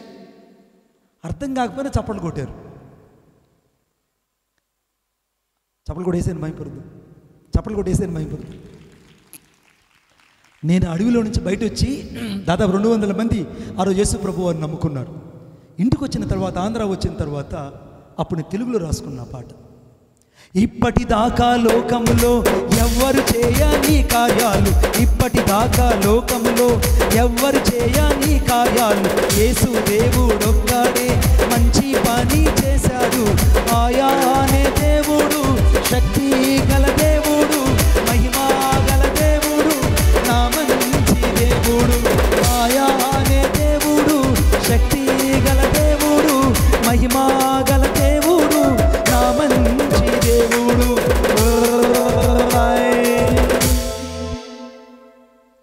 కొట్టరే చప్పట్లు వేసే గడిగా. ఈ రాత్రి దేవుడు అనేకులు రక్షించడానికి ఈ రాత్రి ఇక్కడ వాడి అయిన కొడవలు పట్టుకొని నిన్ను కొయ్యడానికి కాదు వచ్చింది, నేను రక్షించడానికి వచ్చాడు. ఆలోచించు, నిన్ను ప్రేమిస్తున్నాడు ఈ రాత్రి దేవుడు. ఇక్కడ మీకు ఆశ్చర్యమైన మాట చెప్తాను నేను, చదవండి నాతో పాటు. 18వ వచనం మధ్య భాగంలో ముగింపులోకి వచ్చాం. భూమి మీద ఉన్న ద్రాక్ష పళ్ళు పరిపక్వమైనవి, వాడి అయిన నీ కొడవలు పెట్టి దాని గెలలు కోయమని చెప్పాను. ఈ రాత్రి దేవుడు భూమి మీద ద్రాక్ష పళ్ళు పరిపక్వమైపోయాయి. ద్రాక్ష పళ్ళు పరిపక్వమైపోయాయి. నీ వాడి అయిన కొడవలు పెట్టి కొయ్యి. చాలా సంఘంలో ఉన్న ద్రాక్ష పళ్ళు ఆయన ద్రాక్షవలే ఉన్నాడు, తీగలు మనమై ఉన్నాం. దేవుడు నిన్ను నన్ను ఒక ద్రాక్ష చెట్టులాగా చూసుకున్నాడు. కానీ శ్రేష్టమైన ద్రాక్ష పళ్ళు ఫలించవలసిన నీవు నేను కారు ద్రాక్షలు కాస్తుంటే ఆయన చూసి ఓర్వలేకపోతున్నాడు. మేము బెంగళూరుకి దగ్గర అంటే పలమనేరులో ద్రాక్ష తోటలు ఉన్నాయి. చాలా విస్తారంగా ఉన్నాయి ద్రాక్ష తోటలు. నేను ఆ ద్రాక్ష తోటలకి సాయంత్రం పూట వెళ్ళి పలమనేరు పరిచర్యకి వెళ్ళినప్పుడు ఆ ద్రాక్ష తోటలోకి వెళ్తాను. ఆ ద్రాక్ష తోటలోకి వెళ్తే ఆ ద్రాక్ష యజమాని చెప్తాడు, తోట యజమాని, అయ్యా మీరు లోపలికి వెళ్ళండి, ఆ ద్రాక్ష పళ్ళు ఏవైతే ఇష్టకుంటాయో అవన్నీ నాటించి ఆ ద్రాక్ష తోటకు కంచి వేసి దానిలో రాళ్ళని ఏరు పరవేసి ఆయన నీరు పోసి వాటిని పెంచాడు. కొద్ది రోజులు ఆ ద్రాక్ష తోటను కావలి కాసిన తరువాత పంటకాలం వచ్చినప్పుడు ఆ ద్రాక్ష పళ్ళు చూడగా అది కారు ద్రాక్షలు కాచిందని రాయబడింది. యెషయా గ్రంథం 5వ అధ్యాయం 4-5 వచనాల్లో. నేను నా ద్రాక్ష తోటకు చేసిన దానికంటే మరేమి దానికి చేయగలను, అది ద్రాక్ష పళ్ళు కాయునని నేను కనిపెట్టినప్పుడు అది కారు ద్రాక్షలు కాస్తుంది. ఈ రాత్రి దేవుడు నీ కోసం చాలాసార్లు కనిపెట్టాడు. ఇంకా నువ్వు తాగుడు వదులుతావని, ఇంకా నువ్వు వ్యభిచారాన్ని వదులుతావని, ఇంకా నువ్వు పాపాన్ని వదిలిపెడతావని, ఇంకా నీ జీవితంలో అనగా క్రీస్తుకు హృదయాన్ని ఇచ్చి నువ్వు రక్షకుడిగా ఆయన అంగీకరిస్తావని చాలాసార్లు దేవుడిని కొరకు ఎదురు చూస్తూ వచ్చాడు. కానీ నువ్వు కారు ద్రాక్షలే కాస్తున్నావు. ఇంకా చేదైన జీవితాన్ని మార్చుకోవట్లేదు, ఇంకా పాత జీవితాన్ని వదులుకోవట్లేదు. పాత పక్క ద్రాక్ష పండు కూడా మిగలదు. ఈ రాత్రి దేవుని కొడవలి భూమి మీద పడినప్పుడు ఇక్కడ అనేక మంది కారు ద్రాక్షాలు ఉన్నాయి, కొన్ని పిచ్చి ద్రాక్షాలు ఉన్నాయి, కొంచెం దేవునికి అనగా పేరుకు ద్రాక్షావలే కానీ తీగలు జీవితాలు మార్చబడలేని జీవితాలు ఉన్నాయి. ఈ రాత్రి దేవుని కొడవలు నేను కోసివేస్తే నీ పరిస్థితి ఏమవుతుంది? నా 2 చేతులు నీకు దండం పెట్టి చెప్తున్నాను, నా 2 చేతులు దండం పెట్టి చెప్తున్నాను. నిన్నటి రోజున అనానుకూలమైన పరిస్థితి ఏర్పడింది. మందిరంలో మనం ప్రార్థన పెట్టుకున్నాం, కానీ దేవుడు ఈరోజు ఎందుకు మన పక్షంగా నిలబడి ఇంత కొంచెం వాతావరణాన్ని ఇచ్చి ఈరోజు ఆయన నీతో మాట్లాడుతున్నాడు తెలుసా? ఈ రాత్రి అయినా నీ కారు ద్రాక్షల జీవితం మార్చుకుంటావని దేవుడు నీ కొరకు ఎదురు చూస్తున్నాడు. కొట్టండి చప్పట్లు గట్టిగా. ఇంకైనా నీ జీవితాన్ని మార్చుకుంటావని, ఈ రాత్రి నువ్వు సంపూర్తిగా దేవునికి లోబడతావని, ఈ రాత్రి సంపూర్ణంగా యేసుకు హృదయాన్ని ఇస్తావని, వాడి అయిన కొడవలు చేత పట్టుకొని ఇంకా కారు ద్రాక్షలు కొయ్యకుండా ఆయన ఆగి ఉన్నాడంటే అది దేవుని కృప, దేవుని కృప. అందుకే 2వ పేతురు పత్రిక 3వ అధ్యాయము 9వ వచనం రాయబడింది, ఆయన అందరూ అంతటా మారు మనసు పొందాలని ఇంకా ఆయన దీర్ఘశాంతం కలిగిన వాడుగా ఉన్నాడు. ఈ రాత్రి యేసుక్రీస్తు ప్రభు నీ కొరకు నా కొరకు దీర్ఘశాంతం కలిగి ఎందుకున్నాడో తెలుసా? ఇంకైనా ఈ రాత్రి నువ్వు యేసుకు హృదయాన్ని ఇస్తావని, ఇంకైనా సంఘంలో నీ సాక్ష్యాన్ని కాపాడుకుంటావని, ఇంకా నువ్వు సంఘ క్రమానికి లోబడతావని, ఇంకా నువ్వు సంఘంలో దేవుని యొక్క స్వరూపతను కలిగి జీవిస్తావని దేవుడు ఇంకా నేను సజీవ లెక్కలో ఉంచి ఈ రాత్రి దేవుడు ఎందుకు నేను భూమి మీద ఉంచాడంటే ఈ రాత్రి అయినా సంపూర్తిగా నువ్వు దేవుని బిడ్డగా మారుతావని. కొట్టు చప్పట్లు గట్టిగా, ఈ రాత్రి అయినా మారుతావని. అందుకే యోహాను సువార్త 14వ అధ్యాయము 6వ వచనం రాయబడింది, యేసు నేనే మార్గము, నేనే జీవము, నేనే సత్యమునై ఉన్నాను, నా ద్వారా తప్ప ఎవరు తండ్రి ఎద్దుకు చేర్చబడలేరు. ఈ రాత్రి యేసుక్రీస్తు ప్రభువే మార్గమై ఉన్నాడు, యేసుక్రీస్తు ప్రభువే జీవమై ఉన్నాడు, యేసుక్రీస్తు ప్రభువే సత్యమై ఉన్నాడు. చాలామందికి ఇది మతం అనుకుంటున్నారు, ఇది మతం కానే కాదు. ఈ మందిరంలో, ఈ యొక్క ప్రార్థనా మందిరంలో కేవలము మార్గం గురించి మాత్రమే బోధిస్తారు. ఈ మార్గాన్ని నువ్వు అన్వేషించకపోతే, నువ్వు సత్యాన్వేషగా ఈ రాత్రి మార్చబడకపోతే, వైరాగ్యం కలిగిన వ్యక్తిగా నీ జీవితాన్ని దేవునికి అప్పగించకపోతే నువ్వు వెళ్ళేది నిత్య నరకాగ్నికి. అక్కడ అగ్ని ఆరదు, పురుగు సావదు. నీ జీవితం ఒకరోజు ముగించబడుతుంది. మగవాళ్ళ ప్యాంట్లకి చొక్కాల కంటే జోబీలు ఉంటాయి, ఆడవాళ్ళు కూడా జోబీలు పెట్టుకొని తిరుగుతున్నారండి ఈ రోజుల్లో. ఆడవాళ్ళు కూడా. నేను ఈ మధ్య వాకింగ్ చెప్పి నైట్ పూటర్లా వాక్ చేస్తూ ఉన్నా. వాక్ చేస్తుంటే ఒక ఆమె సెల్ ఫోన్ మాట్లాడుతుంది రాత్రిపూట 10 గంటలకి. నన్ను చూడంగానే అమ్మ మణిబాబు గారు వచ్చేసినారని ఆ సెల్ ఫోన్ తీసి జోబీలు వేసుకొని నైటీ జోబీలు వేసుకొని వెళ్ళిపోతుంది. అరే ఏంద్రా ఏం వేసుకుని అంటే ఆ నైటీకి కూడా ఒక జోబీ పెట్టుకున్నాను. ఏమన్నా అదే అడుగుతున్నారు, నైటీకి జోబీలు లేవా? నైటీకి జోబీలు ఉన్నాయి, మగవాళ్ళకి అట్టయితే జోబీలు ఉన్నాయి, షర్ట్లకి ప్యాంట్లకి అట్లే ఆడవాళ్ళకు నైటీలకి జోబీలు ఉన్నాయి, పిల్లలకి జోబీలు ఉంటాయి. కానీ చచ్చిన శవం దగ్గరికి పోతే ఆ చచ్చిన శవం ఒక పాఠం నేర్పిస్తుంది. అరే మీ అందరికీ జోబీలు ఉంటాయి, నేను కూడా ఒకప్పుడు జోబీ పెట్టుకున్నవాడిని, నేను కూడా ఆటపాటలు ఆడిన వాడిని, లోకాన్ని సంపాదించిన వాడిని, లోకంలో ఘనత కొరకు ఖ్యాతి కొరకు అన్నిటి కొరకు నేను పాకులాడిన వాడిని. కానీ నేను చచ్చిపోయాను. ఇప్పుడు చచ్చిపోయిన నా మీద కప్పిన ఈ గుడ్డకి మాత్రం జోబీ లేదు చూడండి అని చెప్తుంది పాఠం. కొట్టని చప్పట్లు గట్టిగా, ఇంకా గట్టిగా. ఆ చచ్చిపోయిన శవం మీద కప్పే గుడ్డకు మాత్రం జోబీ ఉండనే ఉండదు. ఎందుకు ఉండదంటే ఆ శవం ఒక పాఠం చెప్తుంది. నేను ఈ భూమి మీద విస్తారంగా సంపాదించాను, కానీ వెళ్ళేటప్పుడు నా మీద కప్పి నా గుడ్డకు కూడా జోబీ లేదు, ఇక్కడి నుంచి ఏమీ తీసుకువెళ్ళమని ఆ శవం మీద కప్పే గుడ్డ ఒక పాఠం చెప్తుందండి. ఈ రాత్రి దేవుడు ఇంకా నిన్ను బతికించాడంటే నువ్వు ఇంకా పొలము, ఇళ్ళు, వాకిళ్ళు, ఆస్తులు సంపాదించలు, రియల్ ఎస్టేట్, ధనము అంతా అనుకుంటున్నావు. ఇవేవి నీతో పాటు రావు, ఏవి నువ్వు తీసుకొని వెళ్ళలేవు. నీకు చిన్నప్పుడు చేసిన మొదటి స్థానం గుర్తుండదు, చనిపోయిన తర్వాత చేసే చివరి స్థానం కూడా గుర్తుండదు. నీకు జ్ఞానస్థానం మాత్రమే నేను పరలోకం చేరుస్తుంది. కొట్టు చప్పట్లు గట్టిగా, జ్ఞానస్థానం మాత్రమే పరలోకం చేరుస్తుంది. ఎందుకు నువ్వు ఇంకా నీ జీవితాన్ని దేవునికి ఇవ్వకుండా ఉన్నావు? ఆ వాడి అయిన కొడవలు పెట్టి ఆ ద్రాక్ష పళ్ళు కోసాడట. చదవండి నాతో పాటు.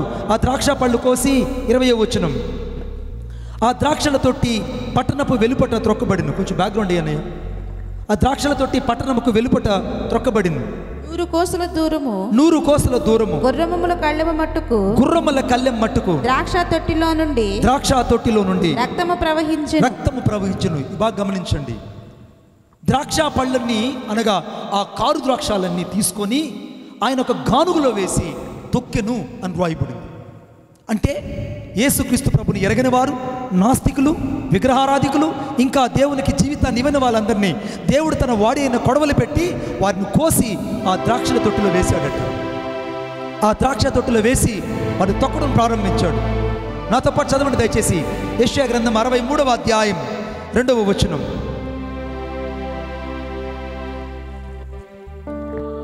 యెషయా గ్రంథం 60. నీ వస్త్రము ఎర్రగా ఉన్నదేమి, నీ బట్టలు ద్రాక్ష గానుగును త్రొక్కుచుండు వాని బట్టల వలె ఉన్నవేమి, నీ బట్టలు ద్రాక్ష గానుగును తొక్కుచున్న వాని వలె ఉన్నవేమి, ఒంటరిగా ద్రాక్ష గానుగు తొక్కితిని, జనములలో ఎవడును నాతో కూడా ఉండలేదు, కోపించుకొని వారిని త్రొక్కితిని. చాలు బిడ్డ. చూసారా వాక్యం ఏం చెప్తుందో? దేవుడంట గానుగులో ద్రాక్ష యొక్క తీగలను లేదా ద్రాక్ష పళ్ళ వేసి ఆయన తొక్కాడు అని రాయబడింది.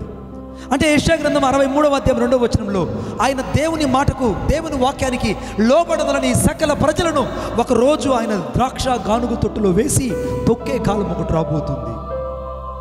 ఆ రోజు తొక్కినప్పుడు ఏ మనుషుడు తప్పించుకోలేడు. విలాప వాక్యములు 1వ అధ్యాయం 15వ వచనం రాయబడింది. విలాప వాక్యములు 1వ అధ్యాయం 15వ వచనం. విలాప వాక్యములు 1వ అధ్యాయం 15వ వచనం. నేను చూచుచుండగా ప్రభువు నా బలాఢ్యులందరినీ కొట్టివేసెను, నా యవనులను అణగద్రొక్కవలెనని ఆయన నా మీద నియమాక కూటము కూడగాను చాటించెను. యెహోవా కన్నిక అయిన యూదా కుమారుని ద్రాక్ష గానుగులో వేసి త్రొక్కి ఉన్నాడు. ఈ మాట గమనించండి. ద్రాక్ష గానుగులో వేసి త్రొక్కి ఉన్నాడు. ఈ రాత్రి ద్రాక్ష గానుగులో వేసి తొక్కితే రక్తము ఏరులై పారినట్టుగా చూస్తున్నాం. 100 కోసుల మట్టుకు దూరము అని బైబిల్లో రాయబడింది. 100 కోసుల మట్టుకు దూరము, గుర్రముల కళ్ళెమ మట్టుకు అనగా రక్తము ఏరులై పారిందట. 100 కోసులు అనే మాటకు గ్రీక్ అనగా డేక్ అనే బైబిల్ ఏమని రాయబడిందంటే 200 మైళ్ళు అని రాయబడింది. 200 మైల్స్. 100 కోసులు అంటే 200 మైళ్ళు. 200 మైళ్ళు చొప్పున ఆ రక్తము, గానుగులలో తొక్కినటువంటి ఆ రక్తము ప్రవహిస్తుంది. గుర్రముల కళ్ళెం మట్టుకు అని రాయబడింది. గుర్రముల కళ్ళెం మట్టు అంటే ఒక గుర్రానికి కళ్ళెం ఎంత ఎత్తు ఉంటుందంటే 4 అడుగులు ఎత్తు ఉంటుంది. అంతేనా? 4 అడుగులు ఎత్తు. 4 అడుగుల ఎత్తు చొప్పున 200 మైళ్ళు అంటే ఇక్కడి నుంచి దాదాపు విశాఖపట్నం కంటే ఇంకా దూరంగా రక్తము ఏరులై పారిందట. ఆ రక్తం ఎవరిదో తెలుసా? అన్యులు, సువార్తను నమ్మని వాళ్ళు, యేసుకు హృదయాన్ని ఇవ్వని వాళ్ళు, ఈ రాత్రి ఈ వాక్యం నాది కాదు, ఇది నాకు సంబంధించింది కాదని చెప్పుకునేవాళ్ళు. రక్తము ఆ కానుగులో వేసి దొక్కినప్పుడు ఏరులై పారిందట. 200 మైళ్ళు రక్తము ఏరులై పారిందంటే ఆ నది ఎంత విస్తారంగా, రక్తం నది ఎంత విస్తారంగా ఉంటుందో ఆలోచించండి. దేవుని వాడి అయిన కొడవలి ఈ భూమి మీద వేయబడి ఉన్నది. ఈ వాడి అయిన కొడవలి చేతిలో నువ్వు పడకూడదని ఈ రాత్రి దేవుడిని ప్రేమిస్తున్నాడు. ఈ వాడి అయిన కొడవలి చేతిలో నువ్వు పడకూడదని, నువ్వు కారు ద్రాక్షగా మిగిలిపోకూడదని, ఆ గురుగులాగా మిగిలిపోకూడదని, శ్రేష్టమైన గోధుమ పంటగా, శ్రేష్టమైన ద్రాక్ష పళ్ళగా నువ్వు పరలోకపు నిధిలోకి చేర్చబడాలని ఈ రాత్రి దేవుడిని కోరుకుంటున్నాడు. కొట్టండి చప్పట్లు గట్టిగా. ఈ రాత్రి నేను దేవుడు కోరుకుంటున్నాడు. అందుకైనా దేవుడు ఈ రాత్రి నీకు అవకాశం ఇస్తున్నాడు. 200 మైళ్ళు చొప్పున గుర్రముల కళ్ళెం మట్టుకు దాదాపు 4 అడుగుల ఎత్తు చొప్పున దాదాపు 200 మైళ్ళు ఈ రక్తము ఏరులై పారిందట. బిడ్డా, వాక్యము సత్యం, వాక్యము సత్యం. ఈ రాత్రి నువ్వు యేసు హృదయాన్ని ఇక్కడి నుంచి వెళ్ళాలని దేవుడు నిన్ను కోరుకుంటున్నాడు. నువ్వు ఎంత ఘోరమైన పాపివైనా, ఎన్నిసార్లు పడిచెడిపోయిన వ్యక్తివైనా, ఎంత బలహీనుడు అయిపోయినా, ఎన్నిసార్లు చేసిన పాపాన్ని మరలా చేసి అనేకసార్లు బలహీనుడుగా మార్చబడినా ఈ రాత్రి యేసుక్రీస్తు ప్రభు యొక్క రక్తము నిన్ను పరిశుద్ధుడుగా, నీతిమంతుడుగా చేయగలదు. కొట్టు చప్పట్లు గట్టిగా. యేసయ్య రక్తం నిన్ను చేయగలదు. ఈ రాత్రి నువ్వు ప్రార్థించింది పొందుకోవాలంటే, నీ గుండెల్లో ఉన్న ఆశ తీరాలంటే, నువ్వు కోరిన రేవుకు చేరాలంటే, ఈ సమాజంలో నీవు తలెత్తుకొని బ్రతకాలంటే, ఈ మీటింగ్ వచ్చిన నీవు ఒక స్థానం ఈ భూమి మీద నీకు కావాలంటే, నీకు చాలిన వాడు ఒకే ఒకరు, ఆయన పేరు నజరేయుడైన యేసుక్రీస్తు ప్రభు. ఈ రాత్రి నిన్ను లేవనెత్తగలిగిన వాడు, ధైర్యపరచగలిగిన వాడు, స్వస్థపరచగలిగిన వాడు, ఆశీర్వదించగలిగిన వాడు, అంతకంటే ఎక్కువగా సమాజంలో నీకు మరలా విలువను కలుగు చేసి మనిషిగా బతికించగలిగిన వాడు, ఉన్నత స్థలాలు నడిపించగలిగిన వాడు, నాదుడు, యోధుడు, ప్రాణప్రియుడు, రత్నమనుడు, అధికాంక్షణీయుడు, నన్ను కోరుకున్నవాడు, ఈ రాత్రి నిన్ను క్షమించగలిగిన వాడు, ఈ రాత్రి మరలా నిన్ను పరలోక రాజ్యముకు చేర్చగలిగిన వాడు ఏకైక దేవుడు నజరేయుడైన యేసుక్రీస్తు ప్రభు ఒక్కరే. ఒట్టు చప్పట్లు గట్టిగా. యేసుక్రీస్తు ప్రభు ఒక్కరే దేవుడు. అందరం లేచి నిలబడదాం. 19వ పాట పాడుకుందాం. అనంత జ్ఞాని,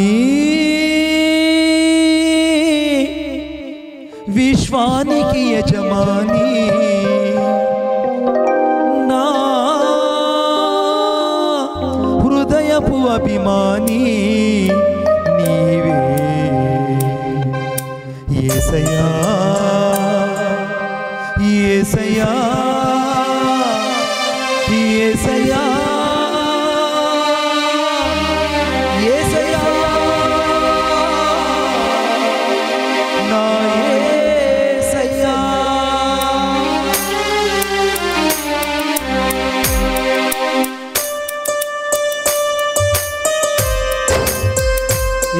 దేవుడు నిన్ను క్షమించగలడు.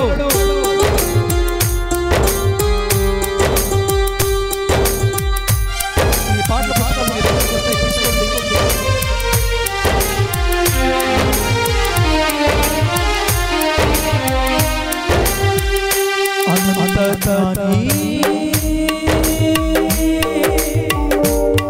విశ్వానికి యజమాని, నా హృదయపు అభిమాని, నా జీవిత చుట్టాని,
ఆయన పేరు యేసుక్రీస్తు ప్రభువు.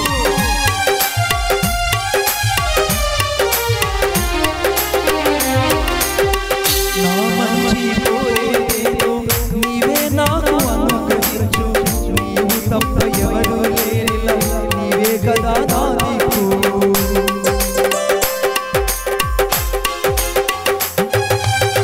నా మంచి కోరేదేదో నీవే నాకు అనుగ్రహించు, నీవు తప్ప ఎవరు లేరిలా, నీవే కదా నా దిక్కు.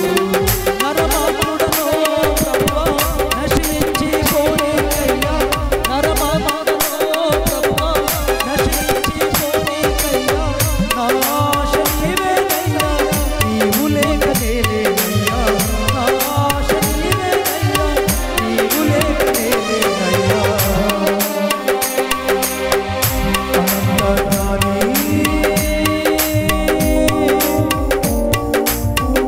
అనంతజ్ఞాని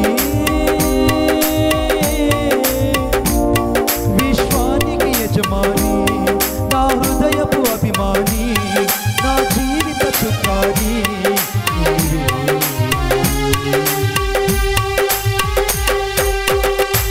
రాత్రి దేవుడిని క్షమించగలడు, నిన్ను మనిషిగా మళ్ళా బతికించగలడు. ఈ రాత్రి నువ్వు ఎంత చెడిపోయి ఉన్నా యేసు రక్తము నిన్ను శుద్ధీకరించగలడు.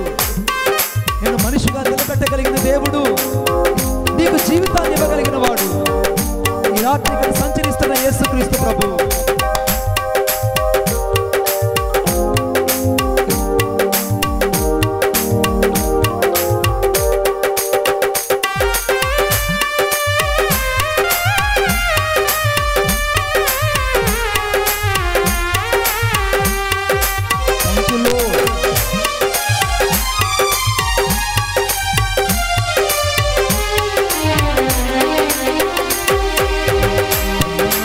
ఉన్నంతవరకు పరిపూర్ణతలో ఎదిగించు, నిందలేని మనస్సాక్షితో నీతిగా నన్ను నడిపించు. యేసయ్యా నీ కొరకు నీతిగా నడిపించయ్యా.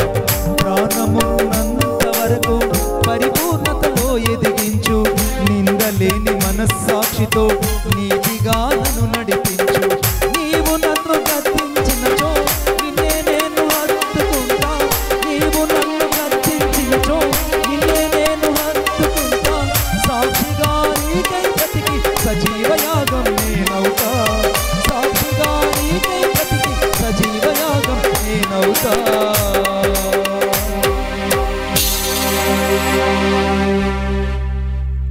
అనంత జ్ఞాని విశ్వానికి యజమాని, నా హృదయపు అభిమాని, నా జీవిత చుక్కాని యేసయ్యా, యేసయ్యా, యేసయ్యా, యేసయ్యా, యేసయ్యా, యేసయ్యా, యేసయ్యా, యేసయ్యా, యేసయ్యా,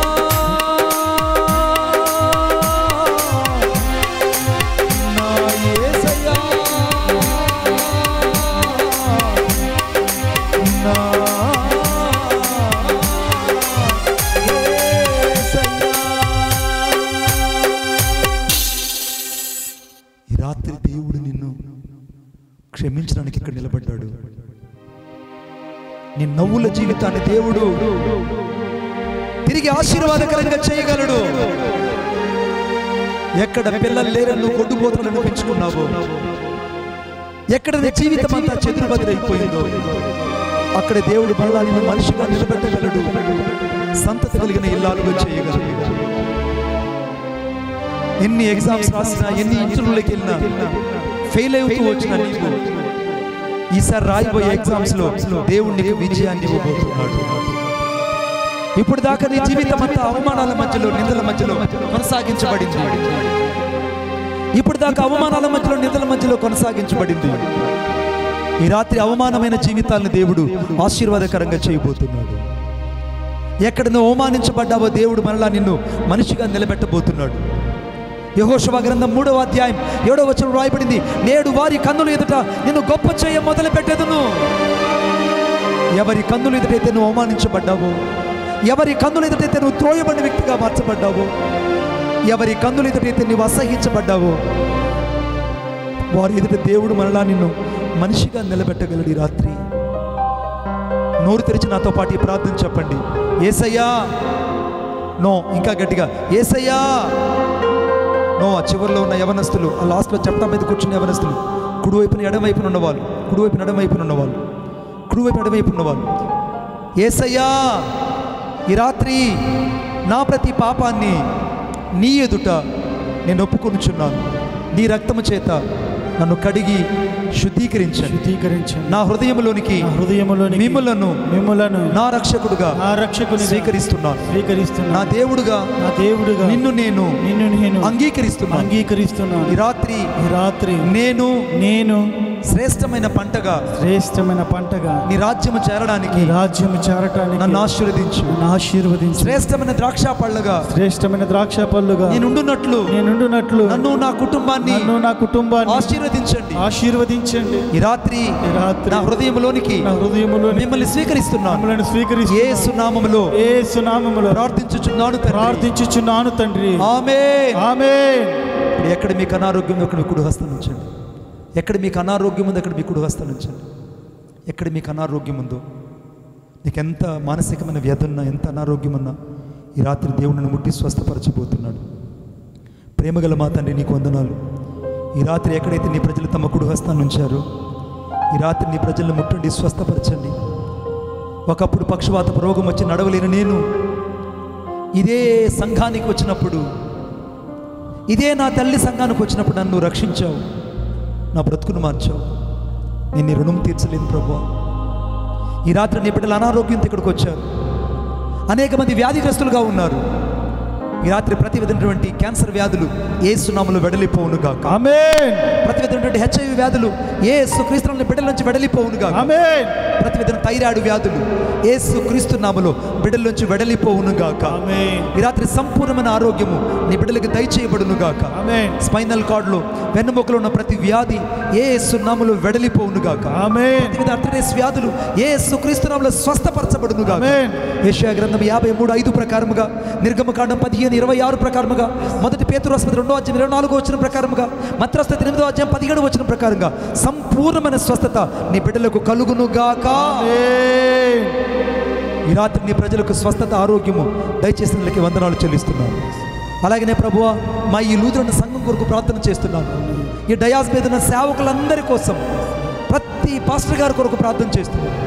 మరి సంఘాలు దీవించబడునుగాక, మరి సేవ ఆశీర్వదించబడునుగాక, వారి కుటుంబాలు దీవించబడునుగాక. మీ నామానికి మహిమ తెచ్చుకోండి. నన్ను కూడా నిన్ను ప్రభువా ఈ దినము నాయన నీ కొరకే పరిగెత్తుకుని రావడానికి సహాయం దయచేసి, నీ ప్రజలు నీ యొక్క మహిమ కొరకు ఈ రాత్రి మీరు నిలిపారు. అందును బట్టి నీకు స్తోత్రాలు. ఈ ప్రాంతాన్ని దీవించండి, ఆశీర్వదించండి. ప్రతి ఒక్కరిని పేరు పేరు చొప్పున దీవించమని కోరుకుంటూ నజరేయుడైన యేసయ్య శక్తి కలిగిన నామంలో ప్రార్థన చేసి వేడుకొనుచున్నాను తండ్రి. ఆమేన్. చప్పలు కొట్టి తీసేని మహింపడదాం.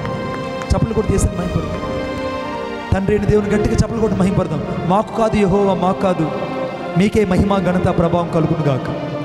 పరిశుద్ధాత్మ దేవుని గట్టిగా చప్పలు కొడుతూ మహింపడదాం. దయచేసి అందరం కూర్చోండి. Please be seated few minutes. ఈ రాత్రి నన్ను ఇక్కడికి ఆహ్వానించినటువంటి మరి రెవరెండ్ శేఖర్ బాబు అన్నయ్యకి ప్రత్యేకంగా నేను వందనాలు తెలియజేస్తున్నాను. అలాగనే సేవకులందరికీ కూడా 2 చేతులు జోడించి వందనాలు తెలియజేస్తున్నాను. ఈరోజు చెప్పబడిన వాక్యం రేపటి రోజున యూట్యూబ్లో డిస్ప్లే అవుతుంది. జస్ట్ మీరు యూట్యూబ్లోకి వెళ్ళి పి మణిబాబు అని టైప్ చేయండి, సబ్స్క్రైబ్ చేయండి. ఈరోజు చెప్పబడిన ఈ వాక్యం రేపటి రోజున డిస్ప్లే అవుతుంది. దేవుడు మిమ్మల్ని ఆశీర్వదించి దీవించునుగాక. ఆమేన్.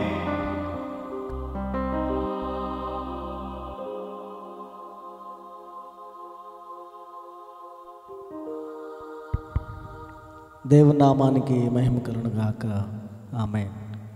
ఇప్పటివరకు అద్భుతమైనటువంటి సందేశాన్ని, ఆశ్చర్యకరమైనటువంటి సాక్ష్యాన్ని మన మధ్యకు వచ్చి దైవర్తమానం అందించినటువంటి డాక్టర్ పి మణిబాబు గారికి ప్రత్యేకమైనటువంటి వందనాలు తెలియపరుస్తున్నాను. చాలా దూరం నుంచి శ్రీకాళహస్తి నుండి ఇంచుమించు వారు 9 గంటలు ప్రయాణం చేశారు. నేను ఇక్కడి నుంచి టెన్షన్ పడుతున్నాను, ఫోన్ చేస్తూనే ఉన్నాను, టయానికి వస్తారా అని. 1 అవర్ లేట్ ట్రైన్. కానీ దేవుని కృపను బట్టి వారు మన మధ్యకి రావడం, దైవర్తమానం అందించడం దేవుడిచ్చినటువంటి ధన్యత. కాబట్టి అలాంటి అమూల్యమైన వర్తమానాన్ని అందించినటువంటి అయ్యగారికి మరొకసారి సంఘపక్షముగా, సంఘ పెద్దల సమక్షంలో, స్త్రీల సమాజం, యవనస్తులు, సండే స్కూల్, ఆంధ్రవాంజికల్ లూథరన్ సంఘ కాపరిగా మా అందరి పక్షముగా ప్రత్యేకమైనటువంటి వందనాలు తెలియపరుస్తున్నాను. వారి కొరకు, వారి పరిచర్య కొరకు, వారి బృందం కొరకు మన అనుదిన ప్రార్థనలు మనం జ్ఞాపకం చేసుకుందాం. దేవుడు వారిని దీవించును గాక. ఆమేన్. ఈ సమయంలో కానుకల సేకరణ జరిగించుకుందాం. సంఘ పెద్దలు రండి, కానుకల సేకరణకై సిద్ధపడదాం.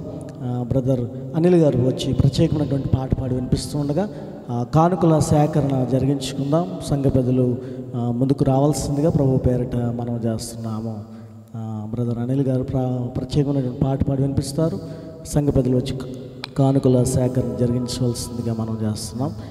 రెవరెండ్ బి శాంసన్ గారు ఉన్నారు, బిడార్ది ప్యారిస్ పాస్టర్ గారు, వారు వేదిక మీదకి రావాల్సిందిగా ప్రభు పేరిట వారిని ఆహ్వానిస్తున్నాం.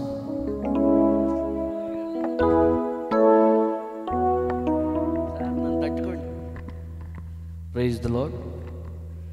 మన ప్రభువైన యేసుక్రీస్తు నామములో మీ అందరికీ నిండు వందనాలు తెలియజేస్తున్నాను. అందరం కలిసి పెంపొందించు యేసయ్య నాకున్న విశ్వాసం అనే పాట పాడుతూ దేవుని నామాన్ని మహిమపరచుకుందాం. స్థిరపరచుము నిరీక్షణ ఆధారం లేకున్నను,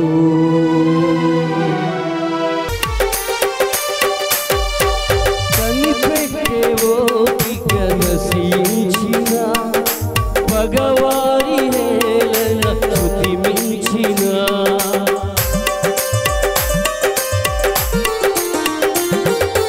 కనిపెట్టేవో నశించిన పగవారి హేళన శృతి మించిన, స్థిరపరచుము నిరీక్షణ ఆధారం లేకున్నను, స్థిరపరచుము నిరీక్షణ ఆధారం లేకున్నను, పొందించు యేసయ్యా నాకున్న విశ్వాసము,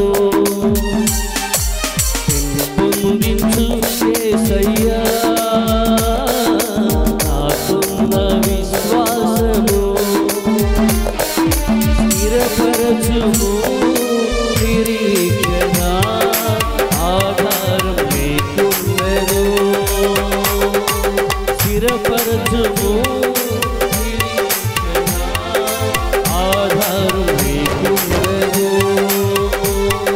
స్థిరపరచుము నిరీక్షణ ఆధారం లేకున్నను, స్థిరపరచుము నిరీక్షణ ఆధారం లేకున్నను, స్థిరపరచుము నిరీక్షణ ఆధారం లేకున్నను. 2 చేతుల పైకి అందరూ సంతోషంగా స్తోత్రం చేద్దామా? గట్టిగా చెప్పండి అందరూ, హల్లెలూయా హల్లెలూయా హల్లెలూయా. అవకాశం ఇచ్చిన దేవుని సేవకులకు